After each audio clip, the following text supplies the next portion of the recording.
Bonsoir à toutes et à tous, bienvenue. Quel plaisir de vous accueillir sur El Marharabiya pour ce nouveau numéro de Microscoop en ce jeudi 29 avril 2001. On va revenir sur cette semaine assez chargée. Veille du 115e vendredi, donc ça sera pour demain. Rien ne les arrête. Intempéries, chaleur, pluie, froid, ramadan, intimidation, diversion, condamnation, grève de la faim. Je vais juste demander aux collègues de me couper l'oreillette, s'il vous plaît. Intimidation, arrestation, condamnation, grève de la faim à tous âges. Et oui, étudiants, jeunes, enfants, grands-parents, parents, femmes et hommes, ils sont dans la rue maintenant aux quatre coins du pays depuis le 16 février 2019. Unis ensemble à marcher vers le même objectif, déterminés à faire changer le système, à écrire ses rêves et à réaliser les rêves d'un pays qu'ils aiment tant. De vendredi en vendredi, donc les Algériens et les Algériennes écrivent leur histoire, celle qui les mènera, les guidera vers cette liberté, la liberté de l'indépendance de la justice qu'ils attendent depuis des années, donc depuis maintenant 26 mois. On va y revenir avec nos invités, plus de 900 jours sur le terrain, mais aussi sur les réseaux sociaux. En Algérie, mais un peu partout dans le monde, pour une Algérie, un état de droit, un changement de système, un état démocratique, une justice indépendante qui leur a permis et qui leur permettra encore plus de renouer avec leur citoyenneté, leur dignité. Plus de 2 ans, donc le peuple algérien qui ne lâche rien. D'un côté, le pacifisme et de l'autre. Et de l'autre, on en parle ce soir, c'est une partie de la thématique. Les répressions, les arrestations, les condamnations, les intimidations et les tentatives de diversion et de division. Et depuis quelques jours, c'est la recrudescence, l'aggravation des méthodes de répression, a commencé par mardi dernier, c'était le 114e mardi, du jamais vu en Algérie, puisque la capitale était encerclée, la capitale était fermée dès les premières secondes, les premières minutes où les Algériens et les Algériennes se sont réunis, ont tenté de se réunir. Et bien là, ils étaient totalement embarqués dans des fourgons en direction de commissariat de la wilaya d'Alger. Une nouvelle méthode radicale, bien sûr, qui pose plusieurs questions. Faut-il avoir peur de nouvelles répressions pour demain, pour mardi prochain par exemple? Comment protéger le Hirak? Est-ce la fin des mardis et peut-être des vendredis? Car la répression, elle est présente tout de même, malgré ce peuple uni et déterminé. Le régime est-il en train de se préparer à se débarrasser de plus en plus des manifestants? C'est vraiment les mots qu'il faut employer. Et le gouvernement, Abdelmadjid Tebboune et ses équipes, et les répercussions de sa politique du tout sécuritaire. On en parle avec nos invités ce soir. Avant de les accueillir, je vous propose de revenir sur ces belles images, ces quelques images du Hirak. Ce sont ces images qui maintenant parcourent le monde entier à la télé, les réseaux sociaux depuis plusieurs mois.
Elles sont belles ces images avec nous sur le plateau. Militant politique, Saïd Aknin, qu'on ne présente plus. Hakim Haddad, militant politique en France mais aussi en Algérie. Bienvenue à tous les deux, messieurs. Merci. Bonsoir, Saïd Aknin, bonsoir. Bonsoir Chaban, merci pour l'invitation. Merci infiniment. Dans quelques instants, j'aurai le plaisir de recevoir au téléphone via l'Algérie Maître Nabila Asmaïl, avocate militante du FFS, et Abdelwahab Fersaoui, président de l'association Rage. On va commencer avec eux, d'autres invités vont suivre. Une petite minute, c'est la question que je pose à tous mes invités, messieurs Saïd Aknin et Hakim Haddad, vraiment pour entamer, mettre en bouche un peu ce rendez-vous. Hakim Haddad, est-ce que pour vous, le Hirak d'aujourd'hui, vous en avez la même définition que ce 16 février, ce 20, 22 février, tous ces mois qui s'en suivent aujourd'hui? Est-ce que vous avez la même perception? Vous ressentez les mêmes émotions quand vous voyez ces Algériens et ces Algériennes dans la rue? Merci de l'invitation. Bonsoir Azoul à tout le monde. Salam alaikum. Bibi Saïd. Oui, la même perception. Oui, le même entrain. Oui, la même beauté dans les rues d'Algérie, mais aussi sur les places, qu'elles soient de la République ou je ne sais pas comment elles s'appellent à Montréal. Oui, la même volonté, la même beauté, la même détermination. Absolument la même détermination, malgré les mois qui passent, malgré même les années qui passent, malgré ce que nous avons subi, nous subissons et ce que nous risquons même de subir. Oui, nous sommes toujours déterminés, je suis toujours déterminé en tout cas, à l'image du peuple algérien. Comment arrêter, comment baisser les bras quand on voit le peuple algérien qui continue partout en Algérie, semaine après semaine, vendredi après mardi, à montrer sa volonté pacifiquement de surcroît, de changement, chose qu'on n'a jamais imaginée, mais que nous vivons dans la réalité depuis 2 ans et demi. Donc oui, toujours la même verve et toujours la même volonté. Même question sur ce Hirak, Saïd Aknin, avant de rentrer dans l'actualité, bien évidemment, puisqu'elle est chargée. Je suis très content de partager le même plateau avec Hakim. Tout à l'heure, il y aura Nabila et tous les amis qui vont intervenir. Encore une fois, je salue les Algériennes et les Algériens. Je dirais que, en même titre que toutes les Algériennes et tous les Algériens, épris de justice, de liberté, aimant l'Algérie, voulant la voir rayonnante dans le concert des nations, ce n'est ni la brutalité de ce système, ni les caprices de la nature, et encore moins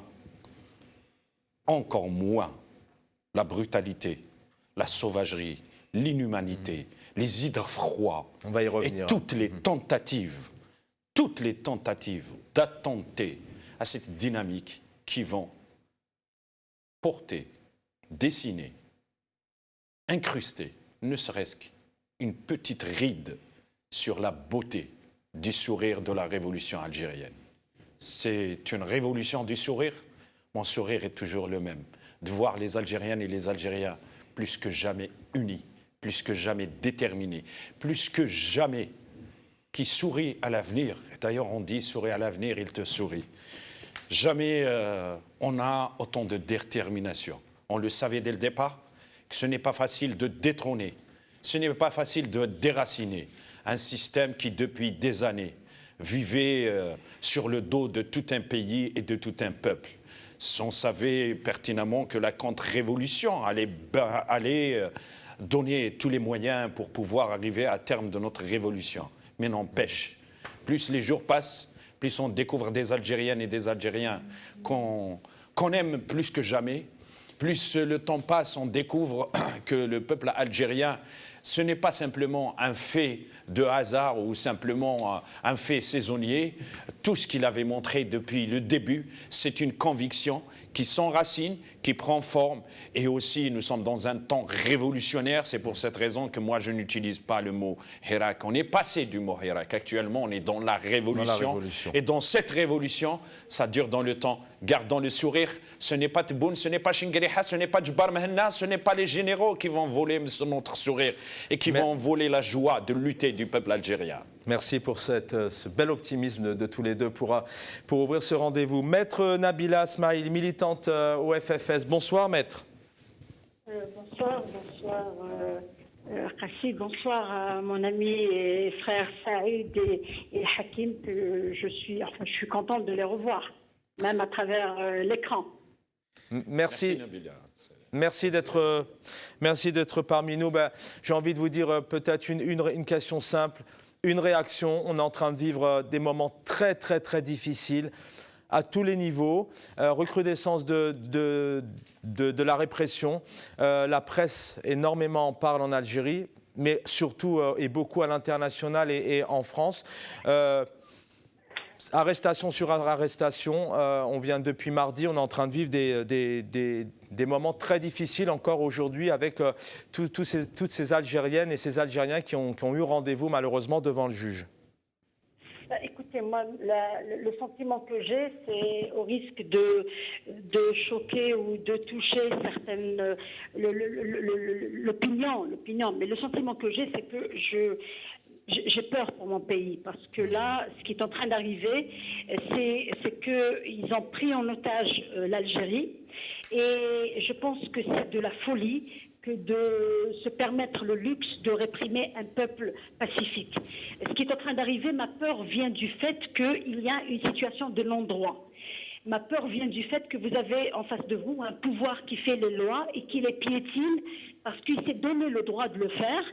Et quand vous apprenez qu'un monsieur comme Derchouicha et sa femme journaliste de Liberté, ainsi que Saïd Boudour et quelques manifestants, quelques hérakistes très pacifistes,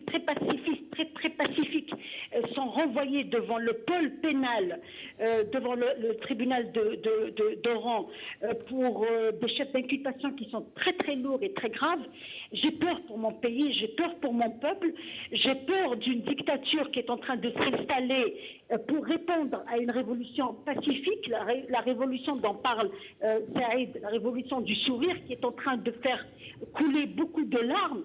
Parce que quand vous avez un Karim Tabou qu'on appelle et qu'on rappelle sur la base d'une plainte sur insulte, qui ne prévoit même pas la garde à vue, la peine prévue pour l'insulte et l'injure ne permet pas qu'il y ait une garde à vue, et on le garde 24 heures pour lui charger un dossier et sortir du contexte de la plainte pour lui ajouter des chefs d'inculpation qui sont vraiment tirés je dirais pas tirés par les cheveux.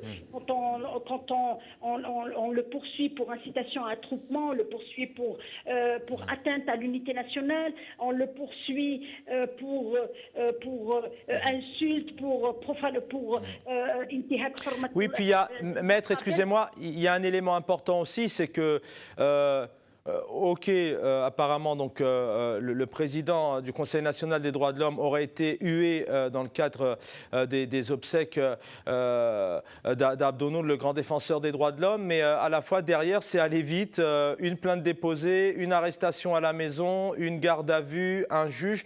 Est-ce que derrière ça, il n'y a pas une instrumentalisation encore, il n'y a pas le coup de téléphone de la justice ? Mais l'instrumentalisation a commencé quand ils ont commencé à arrêter les porteurs de drapeaux sur injonction de Gaïd Salah. Ça, c'est-à-dire que nous sommes en train de constater que 2 ans après les injonctions de Gaïd Salah, celui qui l'a nommé continue à utiliser les mêmes méthodes. Mais ma peur vient de ça. Ma peur vient du fait que plus nous avançons dans les revendications et dans la maturation et la maturité politique, on recule sur le plan des droits. Quand vous avez... Moi, quand je viens de parler avec les avocats qui ont été avec Karim Tabou, quand on le met sous contrôle judiciaire et on lui demande d'attester et de s'engager à ne plus sortir dans les marches, ça c'est anticonstitutionnel. Que dit la loi? Je profite de votre présence puisque vous êtes avocate. Hier, on a reçu des étudiants ici sur ce plateau qui nous disaient qu'on a tenté de les forcer, qu'on leur a proposé au commissariat de signer des documents qui dit que maintenant, ils attestent qu'ils ne sortiront plus. Que dit la loi? Est-ce qu'un policier, un gendarme peut proposer à Chaban Kassi, comme ça, de signer un document qui dit clairement qu'il ne sortira plus? Est-ce que c'est légal, ça, clairement? C'est un abus d'autorité parce que tout engagement qui doit être signé pour ne pas commettre un délit ou un crime. Or, sortir pour manifester est un droit constitutionnel. Un policier n'a aucun droit de sommer qui que ce soit de signer un engagement. Un engagement se signe devant un notaire, devant un juge en pleine comparution, et quand on s'engage à ne plus consommer de la drogue, à ne plus voler, à ne plus agresser ses parents, c'est ce genre d'engagement qu'on arrache à un criminel ou à un prévenu. Mais quelqu'un, un citoyen qui exerce un droit civil, cet engagement, même s'ils ont forcé les étudiants à le signer, est un engagement qui est nul et non avenu. Il n'a aucune valeur juridique parce que, d'abord, le policier n'engage pas la poursuite. Il s'occupe de ramasser de faire la première procédure d'audition et de ramasser les preuves. Ensuite, il donne le dossier au procureur qui décide d'une poursuite ou d'un classement. Donc il n'a aucun droit d'interférer pour exiger quoi que ce soit. Absolument rien. Tout ce qui est en train de se passer est illégal, est contraire à la loi, et ce qui est dramatique, c'est que nous sommes en train de vivre dans un pays qui instaure des lois, et le seul qui viole ces lois, c'est le pouvoir. Ce n'est même pas le citoyen. Dites-moi, qu'est-ce qui justifie l'arrestation de Saïd Boudour, ou qu'est-ce qui justifie sa détention et son maintien en garde à vue pendant 10 jours? 10 jours en garde à vue. Pourquoi? Dites-moi, de quel droit on demande à Karim Tabou de ne plus sortir? Il est assigné à un contrôle judiciaire, donc il doit signer une fois par mois ou une fois par 15 jours, interdit de sortie et tout ce que ça inclut. Mais ce qui est dramatique, c'est qu'ils n'ont pas le droit de lui demander de s'engager, de ne pas sortir les vendredis. Ça, c'est dû de deux. Je tiens à vous parler aussi des 22 détenus que nous avons vus hier, ainsi que de Tadjadid, Riahi, Barré. Ils sont dans des situations très, très inquiétantes, parce que vous avez alors ils essayent d'utiliser la pandémie pour réprimer, pour justifier je ne sais pas quoi, pour fermer les frontières et maintenir nos Algériens en dehors de leur pays et interdits de rentrer chez eux. Et d'un autre côté, nous sommes devant des maisons d'arrêt qui sont surmenées, surchargées. Merci, Maître Nabil Asmaïl, d'avoir été avec nous, et merci infiniment. Vous parliez de pandémie, on a vu à l'écran notamment les mots d'Abdelrahman Ben Bouzid, qui est le ministre de la Santé, qui préfère une troisième vague. On l'écoutera tout à l'heure, une troisième vague, peut-être certainement pour calmer le Hirak, mais préférer une troisième vague, c'est assez difficile à entendre tout de même, puisque tous les pays du monde entier luttent pour justement essayer d'éliminer cette pandémie. Je vais revenir vers vous, messieurs. On a Abdelwahab Fersaoui avec nous, président du RAJ. Bonsoir, Abdelwahab.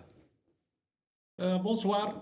Merci d'être avec nous, président du RAJ. Une quinzaine aujourd'hui d'Algériens, Algériennes, notamment à Oran, devant le juge. 37 mandats de dépôt depuis ce mois d'avril. Ils défilent à l'écran.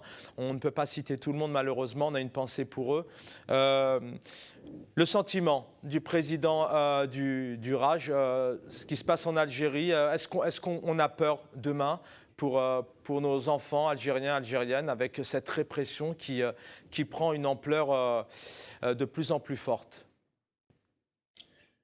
En fait, mon sentiment, c'est le même, celui exprimé par mes amis, camarades sur le plateau, notamment Hakim Haddad et Saïd, et aussi l'avocate Nabil Asmaïl. Donc on assiste à un recul énorme en matière de liberté démocratique en Algérie. Le moment où le peuple algérien est sorti pour revendiquer sa liberté, pour restituer sa souveraineté et instaurer un état de droit, le pouvoir a usé de la violence et il continue à réprimer les Algériens, à jeter des Algériens en prison pour avoir exprimé une opinion. Mais ces derniers temps, on a vu ces derniers jours et ces dernières semaines, nous assistons à une escalade de la répression qui a épargné personne, donc les étudiants, les enseignants universitaires, les politiques, les militants, les femmes, les hommes, donc sans exception. Le pouvoir affirme une autre fois et confirme une autre fois son entêtement et sa politique de fait accompli. Donc il veut imposer coûte que coûte son agenda sa feuille de route qui consiste à rétablir, à réhabiliter en fait le régime, même si on change des fois des façades, mais il y a les mêmes pratiques et les mêmes réflexes, malheureusement. Donc le pouvoir... Alors vous parliez effectivement de toutes ces catégories socio-professionnelles, les Algériens, la jeunesse, les avocats aussi, puisqu'on a entendu Zoubida Assoul jeudi dernier qui nous expliquait qu'elle avait reçu personnellement des menaces du DGSN, par exemple. Il y a une crainte tout de même en Algérie.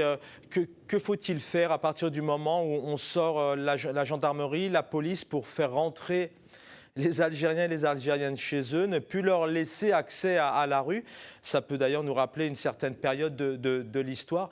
Que faut-il faire demain avec ce pouvoir, un pouvoir qui fait parler de lui-même énormément, la presse ne fait que ça, avec cette recrudescence? Selon vous, que faut-il faire?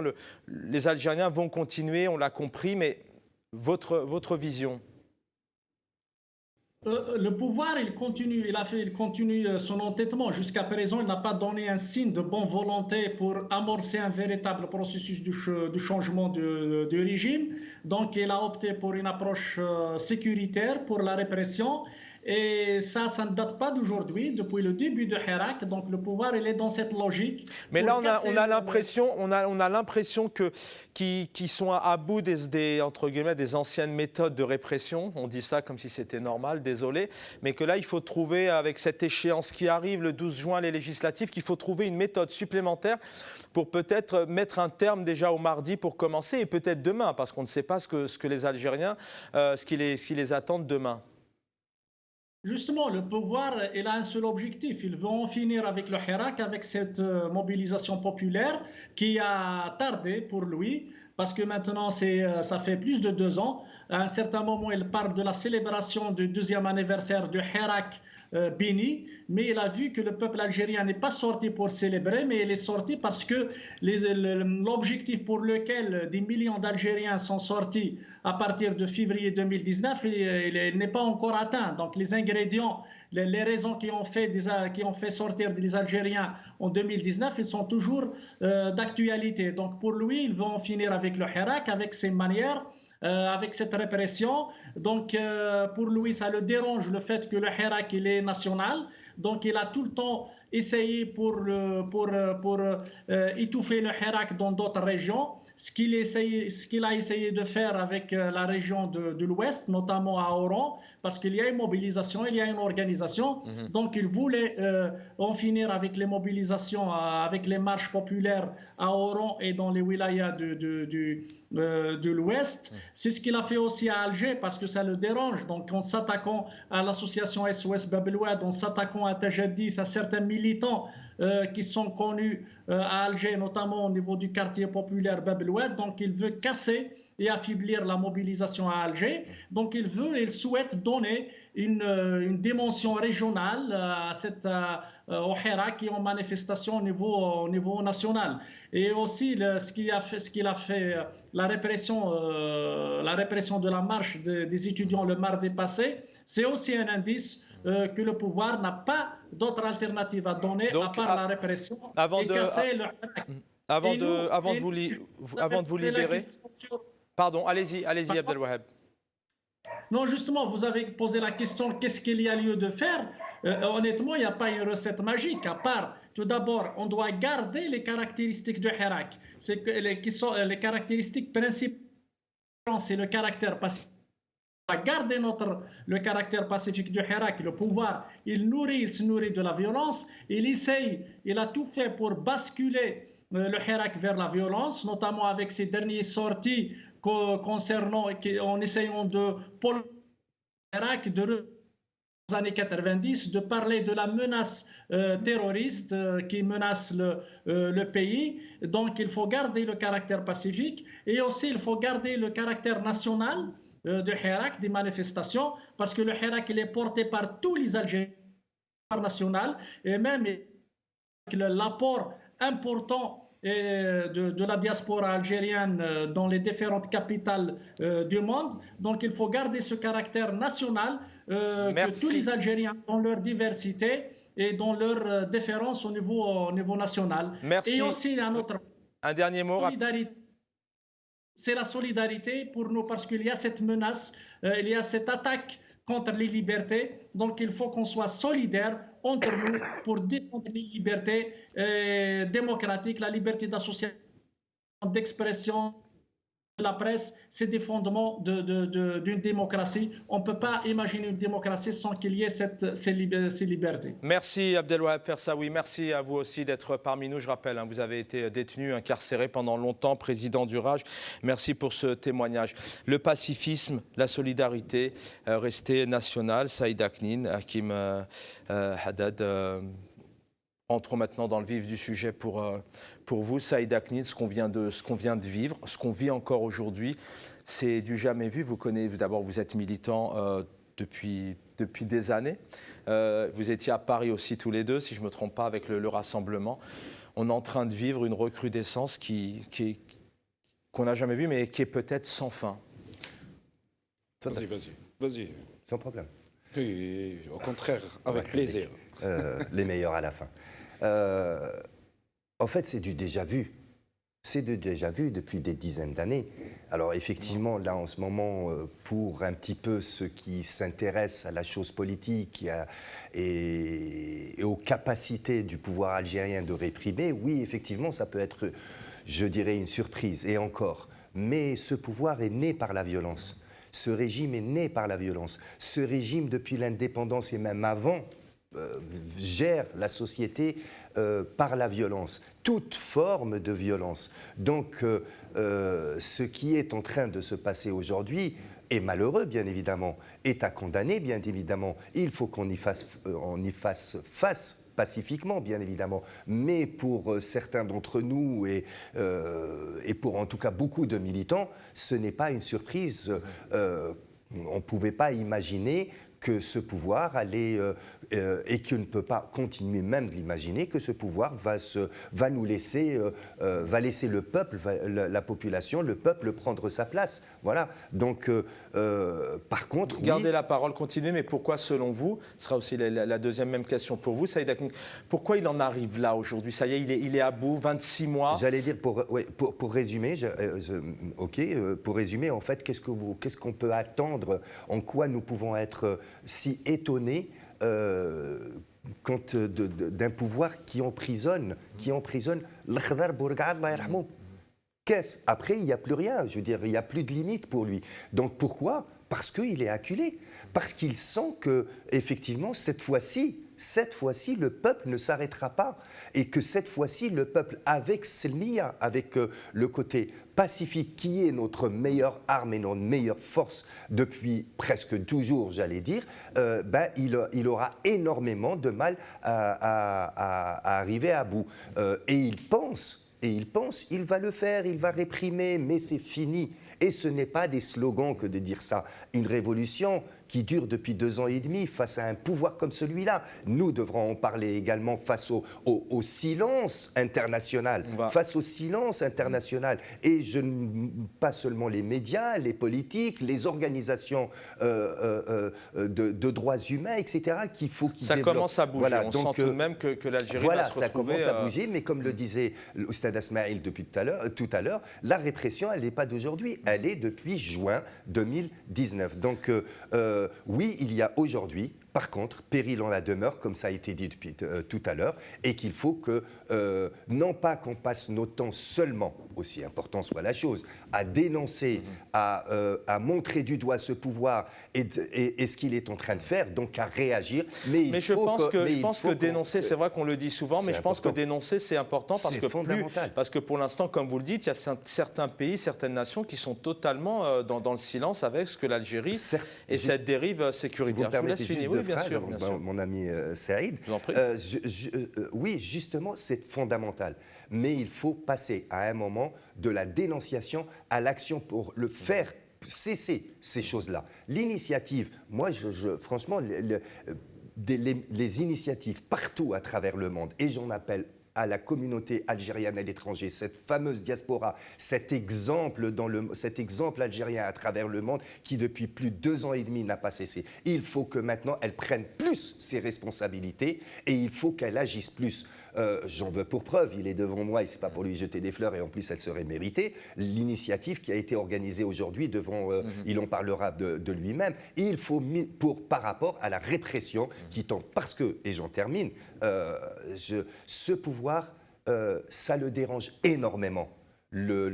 Qu'on parle de lui de cette manière à l'étranger. La question de l'international le dérange comme tout pouvoir excessif et comme tout pouvoir dictatorial. Donc, il faut aussi maintenant, et sur les questions de droits humains et leur non-respect, et sur les questions de la répression, si nous voulons véritablement venir en aide et en soutien et en solidarité active et effective aux Algériennes et aux Algériens au pays, il faut que maintenant on joue notre rôle. Donc il y a les rassemblements, mais il faut maintenant aller interpeller la presse, bien évidemment. On va avoir le temps d'échanger, vous avez anticipé etc. Il faut justement. passer à une autre étape qui a peut-être commencé cet après-midi avec les amis d'ACNI.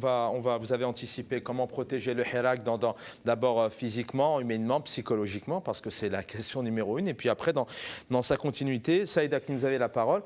D'abord, je pense que vous êtes en colère, puisque vous avez organisé ce mouvement cet après-midi. On a quelques images qui vont défiler d'ailleurs au moment où vous allez intervenir. Vous êtes en colère, et puis aussi, voilà, jusqu'où peut aller le pouvoir. Vous savez... Bouteflika a construit des prisons. Tebboune est en train de les remplir.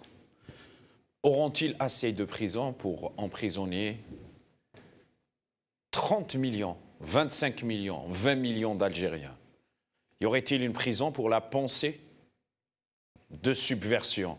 Y aurait-il des prisons pour arrêter la philosophie, celle de la Silmiya et celle de notre révolution?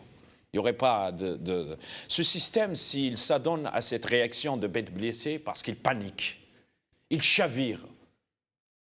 Et j'ai l'habitude de le dire, au moment, faudrait-il... celui qui est porté par l'avalanche, il s'accroche même à un cactus. Et là, le cactus, aujourd'hui, ils essaient d'arrêter. Ils essaient d'arrêter, ils essaient d'intimider, ils essayent de... En fait, ce qu'ils essayent de créer, c'est la situation d'avant le 22 février. La situation d'avant le 22 février est caractérisée par une peur, par une certaine forme de suspicion entre les uns et les autres. Elle était caractérisée par ce qu'on appelle la résignation acquise, même si on subissait, on n'avait pas les capacités et la volonté de se... Mais après le 22 février, le mur de la peur est tombé.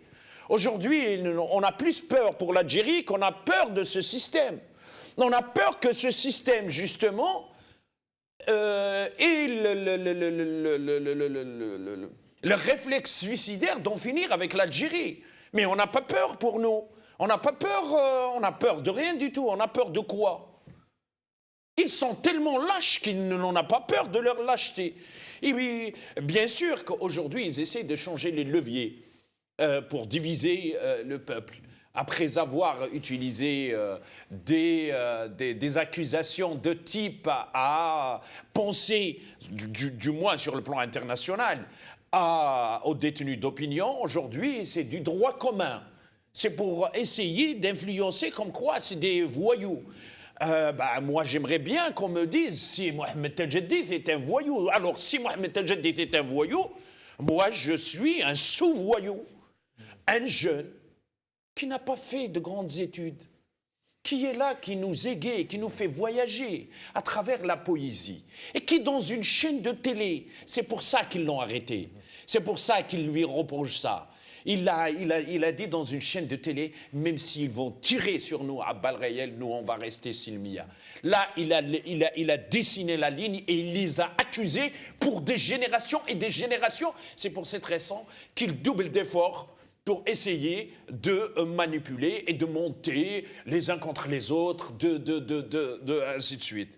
Le deuxième élément, ce qui me choque, la scène de l'inhumanité de ce système, c'est ce Saïd Jetouane, ce jeune, qu'on a enlevé à sa mère.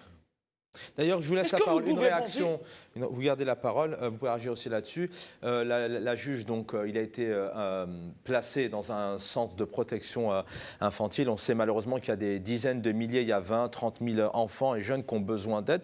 Est-ce que cette manière de dire ce jeune-là, on le met dans un centre, sans spéculer, hein, sans faire de polémique, mais ce n'est pas aussi une manière peut-être de créer des peurs chez les mamans en disant, voilà, si vous laissez vos enfants sortir, voilà ce qui peut arriver. C'est ce qu'ils sont en train de faire. Ils essayent de créer de la peur.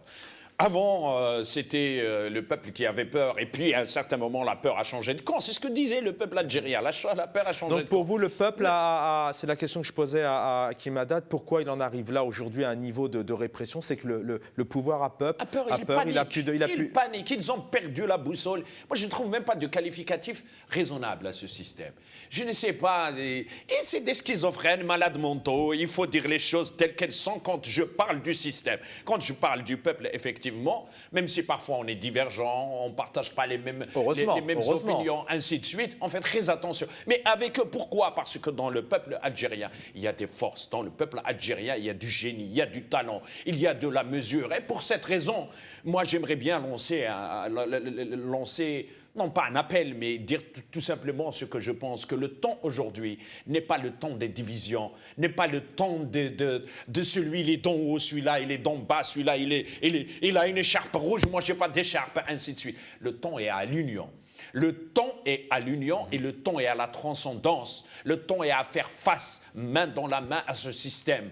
Donc, pour cette raison, quand ils étaient venus chercher les communistes, je ne me suis pas solidarisé parce que je n'étais pas communiste. Jour où ils étaient chercher les islamistes, je ne me suis pas solidarisé parce que je n'étais pas un islamiste. Le jour où ils étaient venus chercher les berbéristes, je ne me suis pas solidarisé parce que je n'étais pas berbériste. Le jour où ils étaient venus chercher les séparatistes, je ne me suis pas solidarisé avec les séparatistes parce que je ne le suis pas. Et le jour où ils sont venus me chercher, personne ne s'était solidarisé parce qu'ils étaient tous en prison. Il est temps de se solidariser sans pour autant regarder ni la couleur des yeux ni les convictions. Et pour cette raison, nous demandons la libération de tous les détenus. Et moi, les détenus du MAC, les détenus d'Arachid, tous les détenus, quelle que soit leur appartenance, il faut qu'ils soient libérés. Je vous redonne la parole dans un instant, Saïd Aknin. Alors, vous parliez effectivement de folie. Je voudrais qu'on écoute Abderrahmane Ben Bouzid, c'est le ministre de la Santé. Et vous allez voir que là, qui nous parle d'une troisième vague. Je préfère نقول تكون troisième vague باش المواطنين يكونوا حريصين على التوصيل. شوفي سيدتي، le vaccin n'est pas une panacée. Le vaccin ماهوش الحل الوحيد. Je préfère نقول تكون troisième vague باش المواطنين يكونوا حريصين على التوصيل. Je préfère نقول تكون troisième vague. Vous voulez réagir en 30 secondes? On a des invités, vraiment une petite minute sur ce que vous venez d'entendre. Personne au monde préfère une troisième vague. C'est difficile à dire en gardant son sang-froid. Ouais, c'est de l'incompétence et effectivement, comme quoi l'adage qui dit que le ridicule ne tue pas, ben voilà la preuve. Le seul commentaire que j'ai à faire, au mois d'avril, Tebboune avait dit « J'ai le pressentiment que la fin du mois d'avril, il n'y en aura plus de Covid.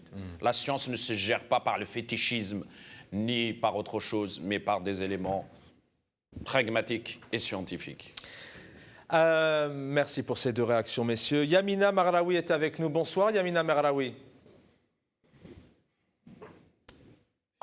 Vous m'entendez, Yamina Marraoui? Alors, on devrait avoir Farida Messaoudi. Est-ce que Farida Messaoudi est avec nous? Pas encore là. Yamina Marraoui, vous m'entendez? Oui, alors est-ce que Yamina Marraoui, vous m'entendez? Alors parfois, enfin pas parfois, malheureusement aussi. Voilà, merci l'équipe en régie. Messieurs, je vais continuer Je vais continuer avec vous. Alors justement, comment on peut protéger ce Hirak? Il y a cette détermination, belle introduction que vous avez faite d'ailleurs autour de la philosophie, de la pensée, parce qu'elle est là. Le peuple sortira demain. Comment réellement on peut le protéger? Quelles sont les actions qu'il faudrait mener demain? Vous étiez à Paris aujourd'hui. D'abord un mot sur Paris aujourd'hui. Vous êtes mobilisé devant l'ambassade, si je me trompe pas? Non, devant le CICR. Devant le CICR. Et il y avait d'ailleurs 2 de nos amis qui ont été reçus. Et c'était pour porter la souffrance et la maltraitance que subissent les détenus dans les geôles algériennes. Leur rôle et leur mission, c'est de préserver le droit international humanitaire. Ce droit, je crois qu'ils étaient saisis, me semble-t-il, si je suis bien informé, suite à la grève de la faim engagée par nos détenus, et qu'ils avaient cette obligation, en nom de ce droit, en nom de cette humanité, de leur rendre visite dans les prisons, chose qui n'a pas été faite. Aujourd'hui, on attire l'attention de tous les organismes humanitaires, de toutes les structures dynamiques des peuples autour de ce qui se passe dans les prisons. 2 ans de révolution. Nous avons dit que au moment du Covid, on viole des mineurs dans les prisons algériennes. Au moment du Covid, on viole en Algérie. Au moment du Covid, on arrête en Algérie arbitrairement. Voici ce qu'on dit et on va le porter dans les oreilles de toute l'humanité. 2 ans, un peu d'optimisme. Non, mais je vous lance et puis vous allez réagir, il n'y a pas de problème. 2 ans de révolution, parce que c'est important de cette question maintenant, comment réellement on peut protéger ce Hirak à différents niveaux. D'abord, ne pas faire peur aux gens parce que de faire sortir et d'avoir des matraques en face, c'est pas toujours facile, hein, faut-il y aller. Et puis, cette continuité de la pensée, de cette liberté, de libérer ce pays. 2 ans de révolution, c'est dur, il y en a eu des actions, il y a celle d'aujourd'hui, mais il y en a eu. On s'est croisés dans le cadre de plusieurs actions. Est-ce que, vous allez réagir, hein, sans problème, mais est-ce que réellement, les Algériens, les Algériennes, le Hirak est réellement entendu quand on voit notamment que certains chefs d'État de l'Occident encouragent, notamment Emmanuel Macron qui encourageait tout de même Tebboune il y a encore quelques jours, alors qu'on voit ce qui se passe. Est-ce que réellement vous êtes entendu? Est-ce que réellement on est entendu? Le Hirak est entendu notamment sur ces questions des détenus? Qu'avons-nous fait pour être mieux entendus? Moi, je mets les pieds dans le plat. Ismaouli, que les gens m'excusent, que mes amis, mes camarades, mes compagnons. Est-ce qu'on a suffisamment fait les choses? Est-ce que nous avons suffisamment bien fait les choses? Est-ce que nous avons voulu être entendus par ceux que vous êtes en train de citer?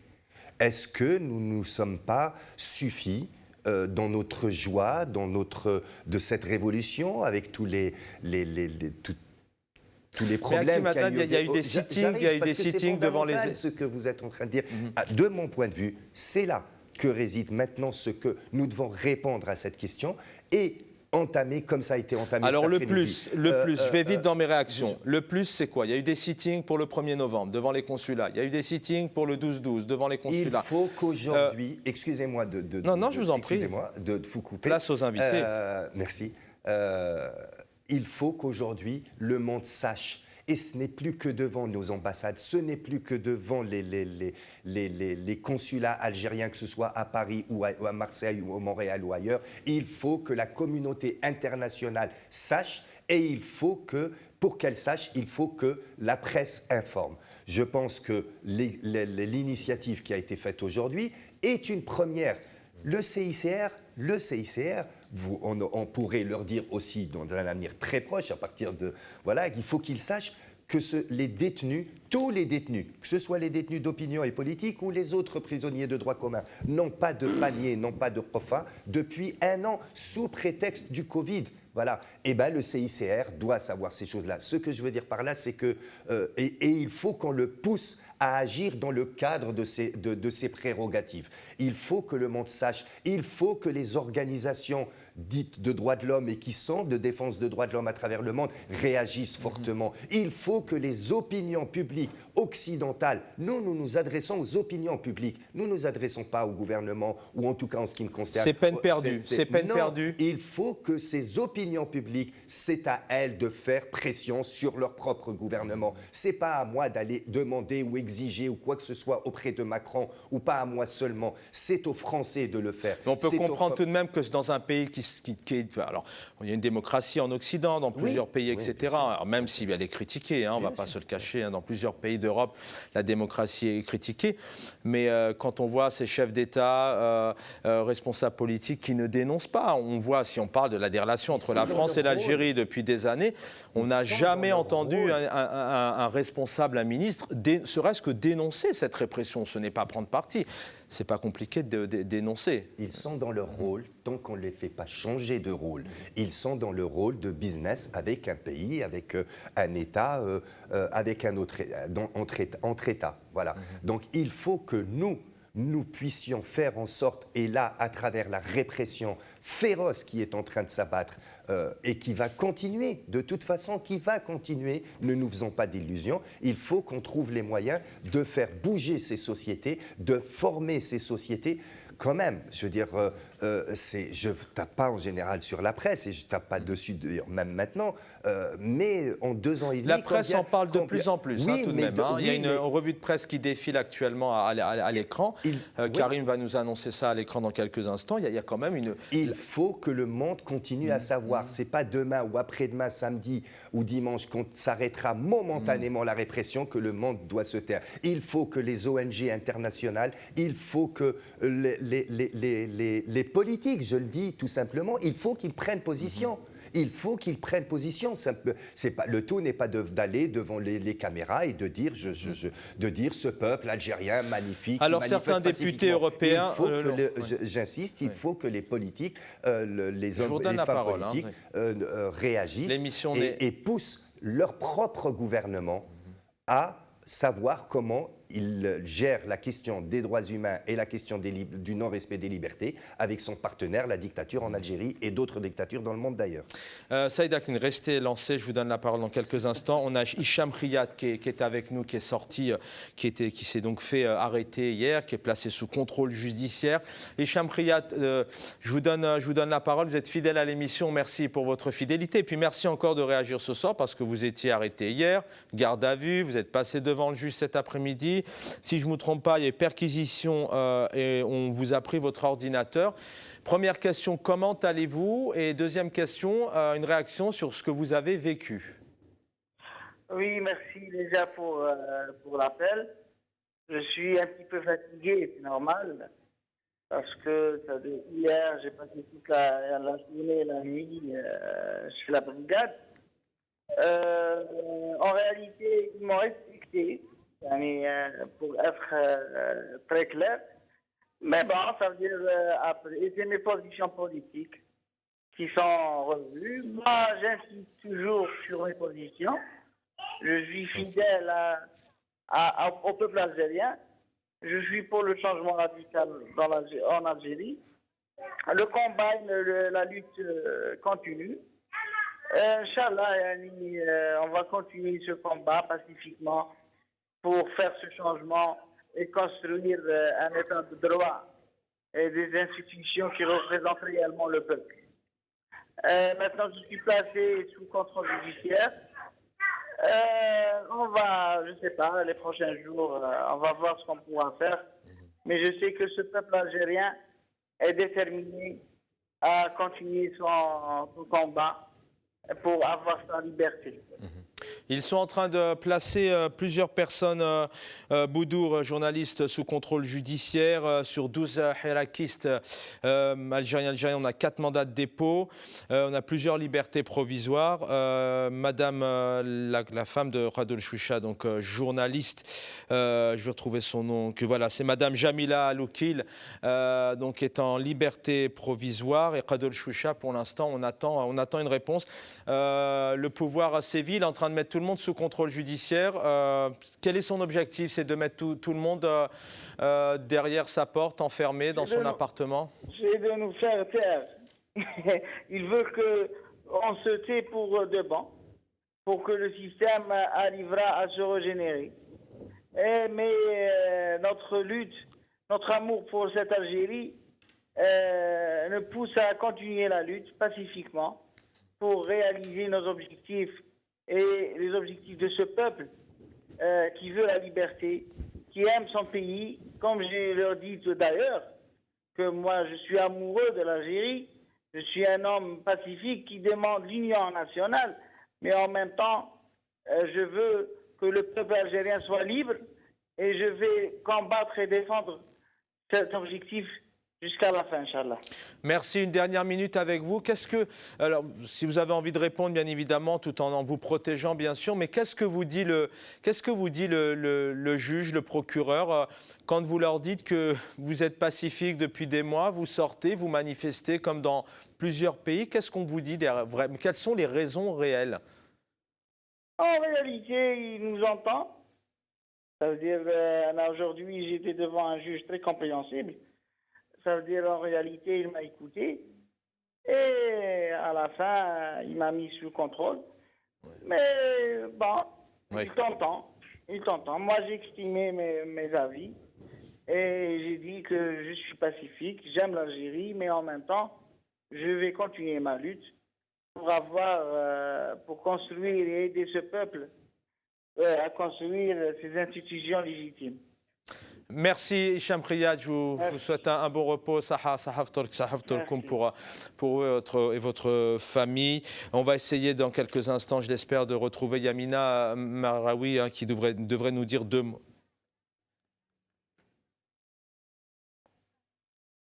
Yamina Mehraoui est avec nous? Très bien. Bonsoir Yamina Mehraoui. Merci. Pareil, 2-3 minutes avec vous pour vous faire réagir, syndicaliste autonome. Voilà, on voulait vous avoir notamment pour réagir sur les militants Qadoul Chouicha et puis notamment Jamila Loukil. Et puis d'un point de vue général aussi, parce que... c'est pas équitable, hein. Vous me laissez suspendu pendant presque 1 heure au téléphone pour me donner 3 minutes. Bon, ça fait rien. Vous avez la parole, madame. C'était une façon de parler. Écoutez, alors, je vais parler... Bon, Qadoul Chouicha, de toute façon, c'est une personnalité connue. Et il n'a pas attendu le 22 février pour justement marcher ou exprimer son opinion. Et d'ailleurs, il a été déjà persécuté et arrêté durant les événements de Rabdaya. Il a été justement arrêté avec un groupe à Rabdaya alors qu'il était attablé dans un café. Qadoul Chouicha, donc, il est arrêté parce que c'est une figure emblématique du Hirak, c'est Wahran. Et c'est face à la recrudescence justement du Hirak, parce qu'effectivement, le Hirak s'implante de plus en plus, il s'ancre de plus en plus chez les citoyens, et c'est ça qui dérange justement la junte militaire.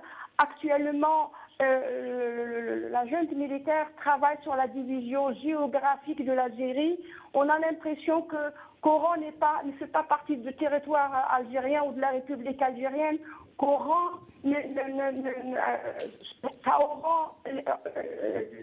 ne sont pas les mêmes lois nationales qui sont appliquées à cette région-là. Justement, c'est pour dire que le Hirak, il est cantonné uniquement en Kabylie et à Alger relativement. Donc, c'est aussi pour faire passer ces honteuses élections législatives qu'il y a justement toute cette qu'il y a ces harcèlements justement contre tout ce qui bouge. Finalement, c'est une véritable inquisition. Il n'est pas normal, il n'est pas acceptable que les citoyens soient inquiétés tous les jours chez eux. Ces perquisitions des maisons ne sont pas tolérables. Ces interventions policières tard dans la nuit dans les foyers, ces inquiétudes qu'on porte aux familles ne sont pas normales, ne sont pas acceptables justement. Et je crois qu'ils sont en train de préparer quelque chose d'assez nocif, d'assez inquiétant pour le Hirak et pour l'Algérie, parce que c'est Et ils sont en train de trouver, de manigancer, de combiner, de trouver des combines pour justement porter atteinte à la silmia. C'est ça parce que ces pratiques ne sont pas normales. Ces pratiques, elles sont dignes de l'ère coloniale. C'est les soldats français qui surgissaient tard dans la nuit, ont vers l'eau pour justement surprendre les Algériens dans leur sommeil. Donc, c'est pas acceptable ce qu'ils sont en train de faire actuellement à l'égard de paisibles citoyens, à l'égard de personnalités connues pour leur pacifisme, pour leur civisme, donc c'est pas normal, c'est pas acceptable. Donc, je dirais encore une fois que Oran actuellement est devenu la cible de toute la violence programmée par le système. Donc Oran est en quelque sorte la chasse gardée. Oran est la ligne à ne pas franchir justement pour le système. C'est pour ça. Et je crois que pour eux, Oran c'est l'équilibre justement géographique du Hirak. C'est ça qu'ils sont en train de tout faire, toute cette répression, toute cette machination, toutes ces violences, ces agressions, tout cet arbitraire justement pour empêcher justement que l'Ouest et en tête l'Oranie s'implique de plus en plus dans le Hirak. Voilà, et surtout à la veille de ces législatives. Restez avec nous, hein. J'ai tenté de vous joindre tout à l'heure, on n'avait pas réussi, mais vous avez encore la parole. Hein. C'est l'émission vraiment où vous avez la parole, ça c'est très important, surtout vous témoignez d'Algérie. Vous parliez, Yamina Merraoui, vous parlez il y a quelques instants d'un scénario notamment nocif. De quoi peut-on avoir peur demain pour demain, et d'ailleurs concrètement avec un petit dé, demain c'est vendredi, le 115e. Vous pensez d'abord, est-ce que vous pensez que les Algériens et les Algériennes vont vraiment sortir à Oran et au sein de la capitale avec ce qu'ils ont vécu hier, aujourd'hui et mardi dernier? Et puis quel scénario nocif, selon vous, on peut s'attendre malheureusement? C'est d'abord faire dans la provocation. C'est d'abord la provocation. C'est d'abord amener les gens à se révolter parce que ces pratiques sont effectivement révoltantes. Quand on subit l'humiliation à tout bout de champ, quand on est rabaissé, quand on est agressé, violenté, violé dans les commissariats, quand on est maltraité, quand on est arrêté donc arbitrairement, de façon injuste, on est vraiment humilié et rabaissé et ça incite par moments à la violence. Donc ça peut mener à la violence. Et eux, ce qu'ils veulent faire, c'est d'abord, je crois que c'est d'abord, mais c'est un état de siège, c'est ce que nous craignons, parce que pour le moment, ce qui s'applique, c'est les pratiques d'un état de siège, c'est les pratiques de la guerre. Donc, surgir comme ça dans les foyers, fouiller les domiciles, arrêter les familles entières, donc déplacer les enfants, de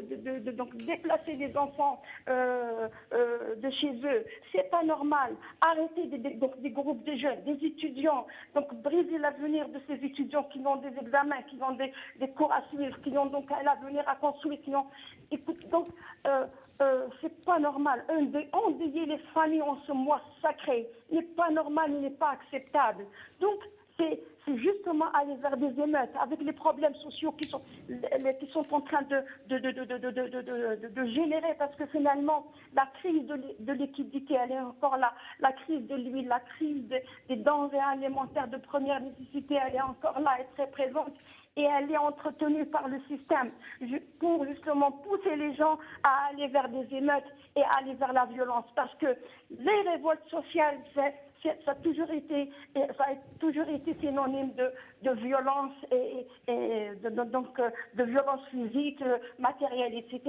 C'est ce que nous craignons. Donc c'est pour cela que ce vendredi, il faut veiller à la Selmiya. Nous serons plus que jamais Selmiyin. Donc l'arme efficace finalement, l'arme qui s'est avérée la plus efficace, c'est la Selmiya, c'est le pacifisme de Hirak, et il faudrait que nous y soyons très conscients et que chacun de nous œuvre justement pour le maintien, pour la pérennité de la Selmiya et pas autre chose, parce que C'est la Silmiya qui les a vaincus, c'est la Silmiya qui les a mis dans cette hystérie, dans cette frénésie, dans cette déstabilisation qui les pousse à prendre des décisions anormales, des décisions arbitraires et des décisions folles, si je peux m'exprimer ainsi.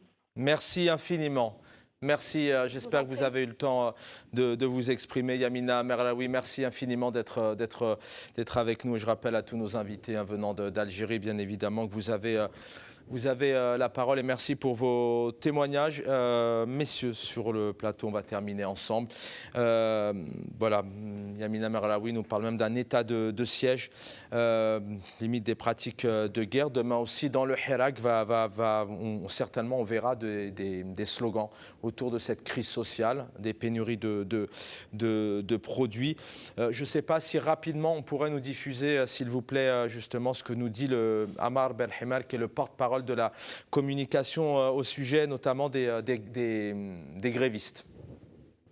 ورغم كل هذه الجهود شهدت الآونة الأخيرة تزايدا للاحتجاجات النقابية والتي وقف خلف بعضها تنظيمات نقابية غير معتمدة رافعة بعض المطالب التي يدرك أصحابها يقينا أنها غير قابلة للتحقيق مبرزة بذلك حالة الإهمال التي عرفتها العديد من القطاعات لأزيد من 15 سنة. للتذكير فإن معظم المشاكل والصعوبات التي يتم المطالبة بمعالجتها في إطار هذه الاحتجاجات سبق للسيد رئيس الجمهورية أن Voilà, nous avons eu l'essentiel. Messieurs, vous avez la parole. Voilà, l'exploitation, je cite, abusive et arbitraire du droit syndical ne sera que contre-productive. Donc là, limite, on invite les syndicats et les grévistes à rester chez eux. Messieurs, demain, comment... D'abord, ce sinistre personnage, il y a quelques années, se mettait à table avec ses associations et ses syndicats. Aujourd'hui, il a tourné kazakh. Il parle d'organisations qui ne sont pas... j'ai l'impression, c'est encore une fois une menace. C'est encore une fois une menace pour les organisations syndicales cette fois-ci. Je rappelle que ce ministre, qui est censé être ministre de la Communication, disait il y a quelques semaines, quelques mois, ces journaux électroniques à propos de la presse électronique qui n'ont pas, qui n'ont pas d'agrément. Et on a vu comment les journaux électroniques, la presse électronique indépendante en Algérie, comment ils ont essayé de la faire taire et comment ils essayent de la faire taire en leur supprimant la possibilité d'être suivis en Algérie. Ils passent maintenant à une autre étape, celle de dire que ces associations, que ces syndicats n'ont pas d'agrément. Et c'est une menace pour l'avenir quand éventuellement ils passeront au gel de ces organisations ou à la dissolution purement et simplement. Ce que je veux dire par là, c'est que ce pouvoir, il est dans son rôle. Et son rôle, c'est l'utilisation de la menace, c'est l'utilisation de toute forme de violence, je pèse mes mots, de toute forme de violence, et il ne va pas s'arrêter pour lui en si bon chemin. Donc, il faut qu'on se prépare à cet avenir qui, effectivement, comme vous le dites, commence dès demain. Voilà, commence dès demain pour ne pas dire est en permanence. Et je pense, et je profite de votre plateau et de votre invitation, et y compris de la présence d'un éminent hirakiste, un éminent militant, et je ne le dis pas encore une fois pour jeter des fleurs, et surtout sa légitimité auprès de la diaspora et c'est que la communauté algérienne et les amis de l'Algérie à travers le monde doivent redoubler de mobilisation et doivent redoubler et tripler et quadrupler d'action devant partout où cela sera possible. Nous ne pouvons plus nous suffire des dimanches parce que, et vous le disiez tout à l'heure, c'est vos propres mots, comment protéger le Hirak. C'est ça qui est maintenant en jeu. Les Algériennes et les Algériens vont continuer. Moi, je n'en doute pas. Je n'en doute pas. Alors, je ne sais pas, peut-être que demain, il y aura quelques dizaines ou quelques centaines de personnes en moins. Peut-être, ce n'est même pas sûr. Parce ce qu'on a vu depuis le début de la répression en Algérie, c'est qu'à chaque fois qu'ils réprimaient, les gens sortaient encore plus et encore plus. Voilà, donc j'ai confiance dans ce peuple. Il l'a démontré et redémontré plusieurs fois. Maintenant, c'est la réalité. La question, c'est comment protéger ce Hirak. Il y a bien évidemment les gens à l'intérieur du pays qui, avec les appels aux conférences, aux réunions, aux rencontres qui se sont faites, je rappelle la proposition de M. Fersaoui il y a quelques semaines, etc. Mais il y a le rôle de la protection au niveau international de ce Hirak et de ce peuple et de ce rêve que nous sommes en train de... Donnez-moi juste 2-3 exemples. Il nous reste 6 minutes d'émission. Redonnez-moi 2-3. Mais donc, non, mais juste 2-3 exemples. Il y aura 5 minutes pleines pour Saïd. 2-3 exemples de demain. Comment interpeller, parce qu'il y a eu des choses qui ont été faites. C'est pas demain. Moi, j'en appelle à la communauté algérienne à l'étranger et aux amis de l'Algérie. Donc c'est à partir d'aujourd'hui, et puis ça a commencé à partir d'aujourd'hui, c'est aller interpeller les organisations internationales de droits humains, c'est aller interpeller les institutions, ne plus tomber dans ce faux jeu et ce mauvais jeu du pouvoir qui nous accuse de ayadi kharijia et de main de l'étranger, etc. Quant à ce qui se passera demain, je ne suis pas là-bas malheureusement sur place en attendant les retours des vols. Eh bien, je fais confiance aux Algériennes et aux Algériens et aux militants et aux jeunes qui, depuis 2 ans et demi, ont eu toutes les provocations possibles et imaginables et n'ont pas cassé une seule vitrine. C'est à nous, ici également, de jouer notre rôle dans les prochains jours et les prochaines heures. Merci à vous. Saïd Akline, vous avez la parole. Demain, vendredi 115. Vos mots, vous avez quelques petits... Vous savez, moi, dès le départ, je disais, cette logique comptable consistant à dire 115, 114, 118, ce n'est pas une logique révolutionnaire. Le peuple algérien a commencé sa révolution bien avant 1962. Il avait commencé des siècles en arrière, depuis l'ère de Dihia, de Juba, de Massinissa, ainsi de suite. Le peuple algérien est en perpétuelle révolution. Moi, je ne me fais aucun doute. Il y a 2 prismes de regard. Il y a celui des hommes et des femmes qui sont venus du peuple et qui en font confiance et qui lui ont fait confiance et qui savent les valeurs intrinsèques de ce peuple. Et avant même le 22 février, qui disaient que le peuple algérien est un grand peuple et qui continueront à le dire, quelle que soit la position où il sera notre peuple. Peut-être que demain il va sortir ou il ne va pas sortir, bien que moi j'ai confiance que demain, le peuple algérien il va sortir. Il va sortir dans plusieurs wilayas. Il va sortir dans des wilayas où on ne l'a pas vu sortir pour plusieurs raisons. Et le peuple algérien, il sait se protéger par lui-même. Quant à nous, notre devoir est celui d'accompagner le peuple algérien et aussi d'être serviteur du peuple. Le peuple algérien, il nous donne des ordres, nous, on les exécute comme on peut. Bien sûr qu'il faut parler aux structures vives des peuples. Bien sûr qu'il faut chercher un nouveau Maurice Audin. Bien sûr, il faut chercher les Elisabeth Chollet. Il faut les chercher, elles existent, elles sont là. Elles vont porter la voix du peuple algérien. Et tout à l'heure, quand on faisait notre rassemblement, j'ai discuté avec plusieurs Françaises et Français de plusieurs âges différents. Ils étaient non seulement au courant de ce qui se passe en Algérie, mais ils sont solidaires du peuple algérien. Ils sont solidaires. Il y a lieu de chercher maintenant les mécanismes de mise en place de cette solidarité des peuples, car nous ne parlons pas dans les salons feutrés ni dans les couloirs de Macron et je ne sais pas qui. Nous, on n'est pas... Et d'ailleurs, depuis que cette fameuse réunion interministérielle est repoussée ou interdite par le peuple algérien, il y a une accentuation de la violence contre le peuple algérien. Voici les raisons pour lesquelles on ne s'adresse pas aux États ni au système. Les raisons sécuritaires d'État ont coûté la vie à plusieurs Algériennes et Algériens et le cas d'Alim Sili est un cas édifiant de ce que peuvent faire. Et aujourd'hui, ce qui les intéresse, les systèmes, c'est d'y aller en Algérie, de prendre le pétrole, de prendre les richesses et de partir. Mais qu'est-ce qui intéresse le peuple algérien? L'istiqlal. Et le peuple algérien ne s'arrêtera pas, comme nos aïeux. Bien sûr qu'en 1957-58, il y avait le doute, il y avait les arrestations, ils avaient fini avec la Casbah. Regardez la Casbah. Regardez, en 1958, ils utilisaient les mêmes langages. C'était des voyous. Ceux qui faisaient la révolution sont des voyous. Aujourd'hui, ils essayent de coller à Mohamed Tajaddith un poète, le poète de la Silmia, le génie de la révolution et ses amis. Ils essayent de lui coller l'accusation de voyou. Ils essayent, bien sûr que moi je crois à l'horizontalité car c'est la révolution du peuple algérien et je suis contre la startification. Mais l'état de déliquescence de ce système est à voir au cas de Saïd Chitoine. Comment priver un enfant de l'amour de sa mère. Comment priver la mère de tout ce qu'elle a de plus cher? C'est cet enfant. Et ça, c'est les hydres-froids qui sont capables de ça. Mais le peuple algérien, il a répondu.